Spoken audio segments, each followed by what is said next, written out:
What is up, everybody? How's it going? Let me just put this out here first. If you're watching this, if these are posted hours before the race even starts, there's no way that this is a spoiler, and this is directly to the guy who got mad at me on Reddit for posting it the day that the race was on because blah blah blah, his time zone, da da da. If I'm posting this the day that the next race is on, one, it's because I feel like that's when it should be posted because everyone's thinking about Supercross because it's the day of Supercross, and two, there's no way it's a spoiler if it's posted 3 hours or something before the race even starts. I don't care about your time zone, sorry. But how we're doing, how's it going? Make sure to like the video if you enjoy it, and let's get on. So what an absolute, I don't know, I want to say fail, but sort of fail this could have been, or what a windfall this could have been for McAdoo, for the fact that Cooper fell super early and was way down in the pack, and then you had McAdoo running, he was like 7th or 8th to start, and he got right up front, and then he fell. Just what a point swing, what a chance he threw away. I mean, if he had just kept it safe, not fallen, and then kept that point difference, or gotten the point difference that he would have had, this would have made the season way different. But the fact that he fell and, then cut the track like everyone else did this week, which apparently was the theme, that, track limits and corners and, getting back on where you're supposed to just didn't matter. If you didn't watch, when he fell out of the whoops, he just, I'm just going to go right in front of the mechanics and not go through the rest of the whoops and whatever. Skip it. Who cares? And then you had Jason Anderson, who completely skipped the whoops in general. Didn't even try. He fell and whoop. I'm just going to grab a handful of throttle and shoot. But whatever. Not here nor there. Personally, I really like this track. The whole on-off to a taller corner, which was flat, which had two different lines, the inside-outside, was nice.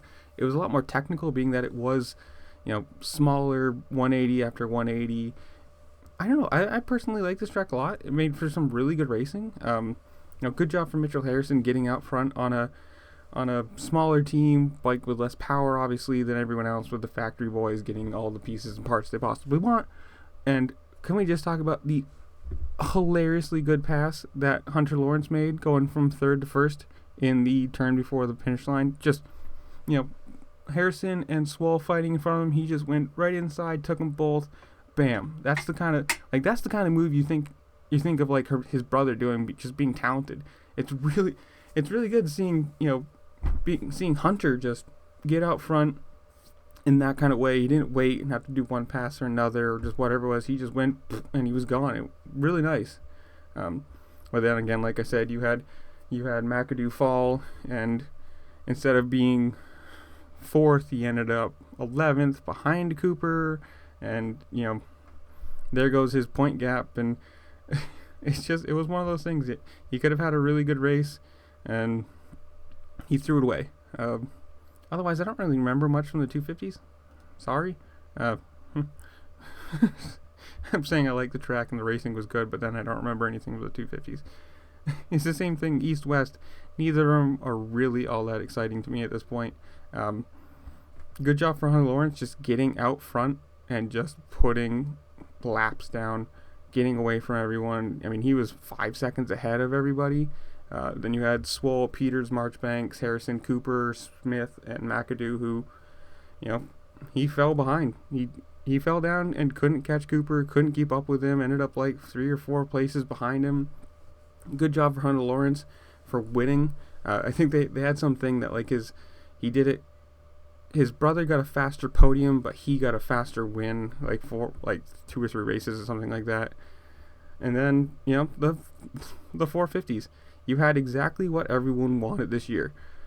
Well, with 3 big names. It could have been anybody, but at this point in the race season, you had cooperwebb, Eli Tomac, and kenroczen all 1, 2, 3 out front.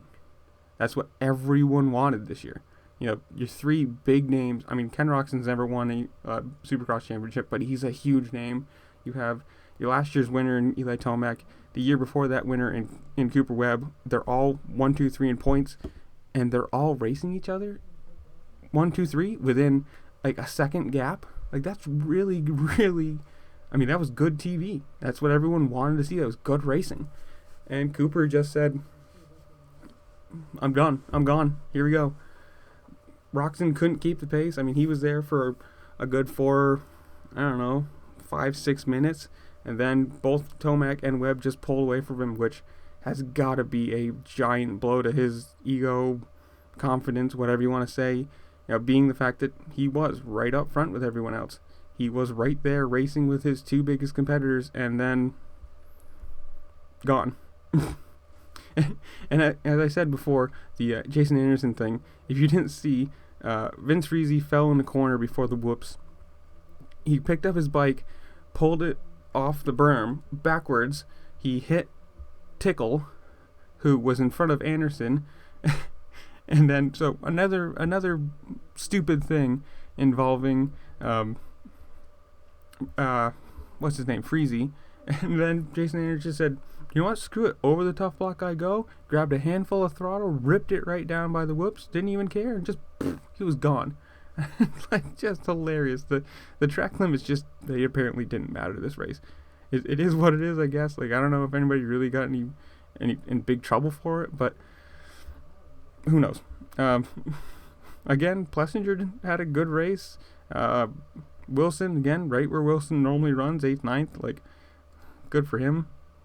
I wish he was faster or more competitive, but he kind of, at least he's consistent. You know, he runs, he's the best of the rest, really, when you consider it. He's 9th, 10th every single race. He's right in top 10. It's not horrible. Could be better, obviously, if he was top 5s or whatever, but that's still pretty good, considering he's finishing in front of Jason Anderson sometimes, and Osborne's injured, so, like, he's been the most consistent of the Husqvarna riders this year. Obviously, he hasn't got the podium that Anderson got, but blah, blah, blah, blah, whatever. Good job for Barcia, too, coming from behind and then finishing 4th. Like, I know it's not exactly where he wants to. He's still, obviously, in 4th place in the points and finishing behind the 4 guys in front of him, or 3 guys in front of him, so, like, that doesn't help him at all. But at least it showed speed, and it showed that it's not the Barcia of, like, the last few years where, you know, if he got behind or something happened wrong, he would fall back. He's charging forward. I mean, that's really good. And then, you know, there it is. Cooper Webb winning another race. Roczen, I mean, he fell back 7-8 seconds, so, like, he really couldn't keep the pace of the other two.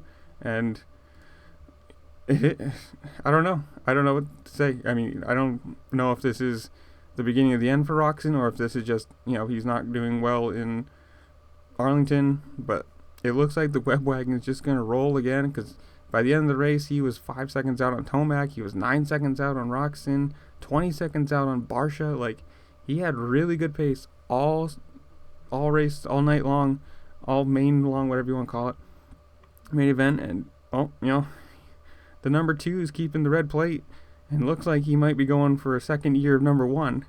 That's just my opinion, but I think he's got the confidence. I think he's got the speed and the feel of the bike this year to win his second championship, and I'm going to put that out. That's my prediction. But thanks for watching. Make sure to like the video. As you're scrolling down past it, you know, subscribe, hit the little bell, and leave a comment down below. Tell me, do you think Webb's going to continue the roll, or do you think kenroczen's going to get his confidence back and come back and win it? So, again, leave a comment down below. Make sure to like the video, subscribe, share it if you want, and I'll see y'all lovely people later. Peace.